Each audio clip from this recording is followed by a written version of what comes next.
Anand agriculture યુનિવર્સિટીના આચાર્ય સામે ગુનો દાખલ કરાયો છે।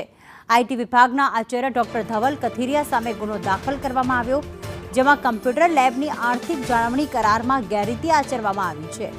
નાણાકીય નોંધમાં ચેડા કરીને ગેરરીતિ આચરતા ફરિયાદ દાખલ થઈ। કમ્પ્યુટર હાર્ડ ડિસ્કની તપાસ કરતા મામલો સામે આવ્યો, તો ગાંધીનગર એફએસએલમાં હાર્ડ ડિસ્કની તપાસ કરાઈ છે। પેપર ટેન્ડર મંગાવ્યા વગર જ ભાવ મંજૂર કરી દીધા હતા તેવું કહેવામાં આવ્યું। ઇરશાદ અમારી સાથે જોડાઈ ગયા છે। ઇરશાદ, આચાર્ય સામે ગુનો દાખલ કરવામાં આવ્યો છે, કઈ રીતે ગેરરીતિ આચરવામાં આવી હતી?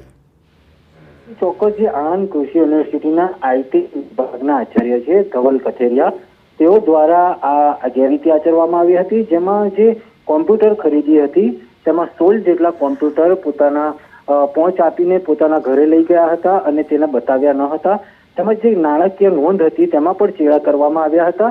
આ સમગ્ર બાબત જે છે, જે મુખ્ય કોમ્પ્યુટર જો હતો તેની હાર્ડ ડિસ્કમાં હતી અને તેનું ગાંધીનગર એફએસએલમાં પરીક્ષણ કરવામાં આવતા આ તમામ બાબતો બહાર આવી હતી અને તેઓએ ચેડા કરીને ગેરરીતિ આચરી હોવાનું સામે આવતા જ આણંદ શહેર પોલીસ મથકમાં આ જે નિયામક છે તેઓની વિરુદ્ધ ગુનો નોંધાયો છે। જી આભાર ઇરશાદ તમામ વિગતો માટે।